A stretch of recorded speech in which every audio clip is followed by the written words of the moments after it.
everyone, welcome back to the TJOmega channel. For today, I believe this will go up on 1410 of the daily content grind, which is not really much of a content, but more of an update, and just to let you guys know, because most years, I know I've forgotten them here or there, but I do announce when it is time for me to leave for Metrocon, and hey, it's time. I'm officially leaving for Metrocon. So this is actually a little bit early.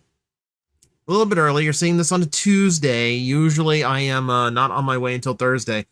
I'm actually taking this chance to actually make a proper vacation out of it. So channel's been on autopilot, will be for the next week or so, and I am taking off toward Orlando for a few days. No, I'm not doing any of the parks. No, I'm not doing Epic Universe. It's supposed to rain. It's supposed to rain all week. I ain't walking around in Mario Land dripping wet. So instead, I thought, let me hit the local toy shops, because there's a bunch of shops in the area that I have not been to. So, I'm going to let you know that I am not going to tell you what day I'm going. I'm not telling you what shops I'm going to. I'm not telling you what time, because, frankly, this is time for me and my girlfriend, and I don't want to make it weird. I love you people, but priorities. If you happen to be there, say hi. Not gonna bother me. I just don't want like 10 people showing up at the same time. That'll get weird. But that's the plan. Might record a little bit while I am there, while I'm at the shops, just so I can do like a little bit of a like, here's what's going on in like Central Florida. Like, here's my little toy hunting excursion through Orlando. I think that's a solid enough plan. But as far as Metrocon itself goes, this is, jeez, how many years have I been going to this convention now? I think this is going to be number 18 for me. It's a lot. Excuse me. When I think about just like how long I've been going to this con and how much it's like shaped me over the years. So yeah, if you do see me at the con, I'm just a guy. Come up and say hi. I want to meet people. That's why I go to these conventions, because I don't get out enough as it is. So this lets me get out and see people. Now, you're either going to see me in one of two things. So for starters, it could be the lovely new Magnetar shirt that I will be rocking, which will also have the full logo on it as well. Yeah, this is art by an artist named Gigantic Brush. They did a fantastic job. Super excited to show off the shirt for very specific reasons, and you'll see why. That's most likely the Saturday shirt. So typically on Metrocons, my Saturday shirt is always a brand new design that has the Metrocon logo built in. But priorities this year, as I am now rocking two different brands, I now have to break up the time. Now I will be in the traditional logo shirt as well as this, the full logo with name and everything. I will be in this as well. So you'll see me. I will look familiar. I'm not trying to hide or anything. But if you see me, like, because I think every year I get someone saying like, oh, I saw you at the con, but I didn't want to come up and bother you. It looked like you were busy. I'm like, if I'm being real here, Metrocon does not keep me as busy as it used to, just to be real. So, I'm going to be honest here. Like, I know the coverage has been thin the last few years. That's largely because I can't do as much as I used to. And that just goes down to a lot of VAs have had a lot of problems with people improperly using recordings of them. So, and now with things like AI training, it gets even worse, because if I'm in a panel room and I've got really good audio of, one of the voice actors, that means it could be used to train an AI. And the same would be true of any interview I did in a nice quiet room. So that's out. So the panels I can't record, the interviews I cannot do. So, yeah. And like even image manipulation sucks, so like there's a lot of things I can't record anymore. But I'll still cover the main events, including some of my favorite, because we got my favorites coming back this year. And I keep wanting to do like a cosplay thing Like, I don't know how my audience would respond to a cosplay video, because frankly, there's not a whole lot of anime weebs among my Transformers regulars. But let's see here. Let's see here. So the con itself. So if you are on the fence about going, you don't have to register in advance. You can get a walk-up ticket. There's a very long line sometimes, but they've actually gotten really, really good at getting the line through very, very quickly. It's not as bad as it used to be. Not nearly as bad. So let's see here. So let's take a look at the special guests first off. Now, industry guests, I will admit I'm very far behind on anime, so a lot of these people I do not know. The focus for me is going to be this middle row here. So, Rico Fajardo, he's becoming a regular at Metro. He's been there 2 of the last 3 years. This will be his 3rd time at the convention. He's a nutcase. So he is cool to talk to and cool to meet. The thing with him is we connected the first year he was at Metro because he caught me in a Chrono Trigger shirt, and we're both nerds for old school JRPG stuff, so he immediately flipped out. We got to talking old RPGs. It was cool. It was really, really cool. So you never know what happens at Metrocon. You know, you never know who you're going to connect to. So yeah, it's kind of cool. So he'll be fun. He'll be fun. I don't get like full access anymore. Like this, like he's not going to be my new Scott McNeil. Don't get that across, but he's fun to run into. Ben Diskin here. Yep. So I'll be honest, like I said, I'm very far behind in anime. But there's one role in particular where I'm like, okay, I have got to meet him, and it is right here. He's Mega Man. Mega Man doesn't have a whole lot of voice actors. It's only a few cartoons and only a few games with VAs. This is kind of cool. This is kind of cool. I have a physical copy of Mega Man 11. Do I have a physical copy of Mega Man 11? I don't think I have a physical copy of Mega Man 11 now that I think of it. I want to say, you know what, now I'm remembering it. No, I do not. I was going to say like, oh, I'm excited to get him to autograph like my game box. I don't have a game box. Because I decided that was one of those games that I would be wanting to pick up and play at a moment's notice, so I went ahead and downloaded it digitally. Okay, I can't have him sign a block of data, so, whoops. Okay. I'm not too worried. They have prints. They have prints with them. Mega Man's a major character. He'll have a print for Mega Man you can sign for me. A copy of Mega Man 11 is not expensive. There'll probably be a booth selling games in the dealer's room that'll have one. Whatever. But no, I'm kind of hyped to meet Mega Man. And then there's Jesse James Grell, or Mimcubus, for the people who know VTubers out there. And that's what's kind of exciting for me. Getting to meet a much bigger VTuber than I. That's actually a really cool chance. And it's actually met a friend of mine, another VTuber friend of mine, Gob, from Scheduled Conflicts. He has met Mim before, so that might be fun. Provided she remembers him, we'll see. But no, I want to meet Mim. I absolutely want to meet Mim. I want to connect VTuber to VTuber. Also, the first thing I noticed about Mim when I first saw their stream is the fact that the backdrop they have when they're on Twitch includes a poster of Slayers, my favorite anime. Meeting a Slayers fan in public is rarer than finding Bigfoot. I am incredibly excited to actually get to talk a little bit of Slayers. Actually, I think I have a gift for her lined up if that is assuming that isn't just a prop in her background. We'll see. But I am excited to actually meet a much more successful VTuber than I, as I am just beginning my VTubing journey.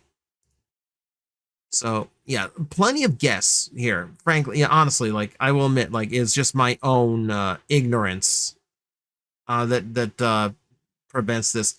Tons of really good really good professional cosplayers here. Some entertainment guests as well. Now, let us move on. So, big deal about Metrocon if you've never seen it before, because yeah, it's been a bit for the channel. The big thing about Metrocon is they don't just hire in actors in order to fill out their schedule. They actually put on their own shows, and they actually provide their own entertainment. They do the work for this meticulously. They spend months rehearsing it. There's a whole audition process that happens earlier in the year, and they practice this fight choreography over and over and over. It's grueling, and it's legit. It's really, really cool. So, Dream Fight Live. Last year, they switched out the human chess match. The format that they had done for 20 years at Metrocon. They decided to freshen it up, and we have switched it with Dream Fight Live. So now there is no longer a chess match format to limit what they can do. So now they can have as many fights as they want. They can bloat the cast or keep it small to, fine tune it or like focus in on really, really good stuff. They don't have to sit around and wait for the chess moves to play out. They can just tell the story and have the fights happening, which is much better for the pacing of the show. I will say the chess match used to go on for like an hour and a half. I think Dream Fight got in under like a clean hour, or maybe like a little over. It's a much quicker show, but because they cut all the fat out. I'm still not entirely sold on it, just because like I spent 15 years watching the chess match, so like that's where my like loyalty lies. Like I said it when I got to be guest at this convention. When I got to go up on stage and address the crowd, the chessboard was still on the stage, and I referred to it as sacred ground. Because I know how many people have battled on it. I know how many people spilled blood on it.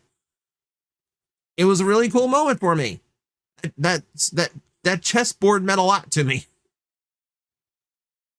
But the fight, this is still pretty cool. So yeah, we have a Spy Family theme for this year. They don't announce everybody for the chess match like they used to. We used to be like 20, 25 people announced. Now it's just a few highlights. Okay, so Spike from Cowboy Bebop's in there. The entire family from Spy Family. Okay. I'm not big on One Piece. Don't lash out. It's just I don't have the time to watch 1,000 episodes of something. I just don't. I believe that's Crocodile. Don't correct me if I'm wrong. I don't care. I know Usopp. I know that name. That one's easy. I know Jinx. So a little bit of League of Legends in there. Well, I guess, like she does have a show now, so I can't strictly say that. Hatsune Miku as a combatant's going to be interesting. Attack on Titan guy. I don't know you. I don't know you. I do know One Piece characters when I see them. Very distinct. Yeah, that's pretty much it. That's all they've given us. Now, there's going to be plenty of surprise characters, so that's just a sampling, really. Fire Show is always one of my favorite things. Live Flames, they did a Final Fantasy tribute last time, and there's a whole scene of Kefka literally dancing mad amongst the flames. I love it. I freaking love it. This time it is One Piece based. Say we just covered that I'm not huge on One Piece, or not. I'm not huge on it, but like I don't know it. I don't know it, but I don't know. This is always a really good show, and they've moved it indoors. They don't have to do it out on the Riverwalk anymore, which is so much better because it's not nearly as dangerous because there's no wind to throw flames and everything around. Much better, much better. Yeah, fire breathing. Fire dancing, fire spinning. They do a lot. That's Alex, the owner of the convention. He gets personally involved in the fire. Okay, yeah, this is when it was still outdoors because they built an entire dragon for that fire show. Alucard, yep, they did a whole vampire based one. Yeah, not seeing the Final Fantasy this time. That was a good show. That was a good show. Add some Final Fantasy photos to the next one. Okay. So, they used to do a show called Metro Night Live, Saturday Night Live format. They took Saturday Night Live sketches and turned them anime and video game. But they did one year, which was the abridged works of Studio Ghibli. And it was so good, and they did so well with it, that not only did they rerun it the next year and added to it, it got to go from special events to main events. Good for them. This is a funny cast of people. And I'm really happy as someone who like really misses the Star Party, really misses the guy who created the Star Party. Yeah, I'm very happy to see there's still a comedy show. Resident Evil Abridged sounds insane. I know most of the games, mostly because like, I only played the first 4. Then I watched let's plays of 5 and 6. 6 felt like a Michael Bay movie, and then 7 and 8 I watched let's plays. So I'm curious how this one's gonna go. It's just a fun theme. It sounds like a really fun theme. And then there's one of my favorites. I was a fan of Kaiju Big Battle before they came to Metrocon and thinking I was never going to get to see them live. Now I get to see, not only do I get to see them every year, I'm starting to get to know some of the crew, which is kind of wild. But yeah, it's pro wrestling with giant kaiju, and they smash each other with cardboard buildings.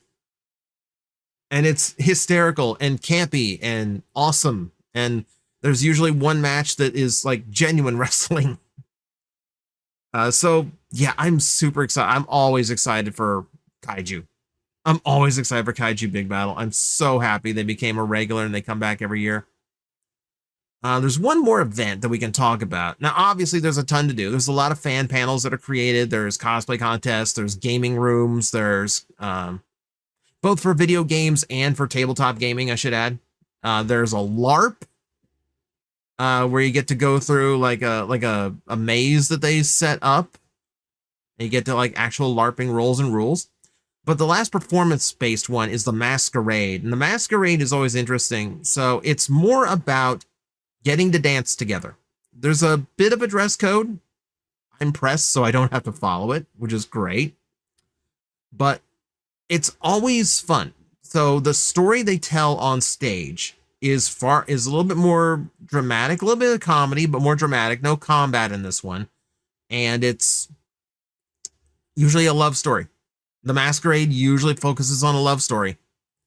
And yeah, it's a fun time. Lots of good music, lots of chances to dance with people. It's also one of the longest events. You are strapped in for, I think, like a good 3 hours on this one.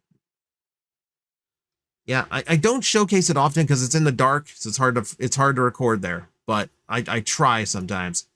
Unfortunately, not a cast of characters I'm familiar with. This is again where I'm just like so far out of the loop of anime that literally the only one I know is Sailor Mars. Okay, and Naraku. Okay, I'll give you 2 of them. I'll give you 2. What is he doing in there? Oh, that's gonna be interesting. Okay, I might have to see. I might have to see why he is in there. But yeah, it's always a really fun weekend. It's fun not only because I get to see my con family. I call this my home away from home. I say that this is my home. I say that Metrocon is my home. I just stay somewhere else the rest of the year. And yeah, and getting to see local fans who recognize me from all the videos I've done in the past. And just, yeah, a lot of people from Florida know me. So it's always a great time. Always a great time. Looking forward to it again. I'm going to leave a link in the description if you want to actually check it out for yourself. It's linked to the website. It's metroconventions.com. And yeah, hopefully I see some people there. So till then, thanks for watching, and hopefully I'll see you at the con.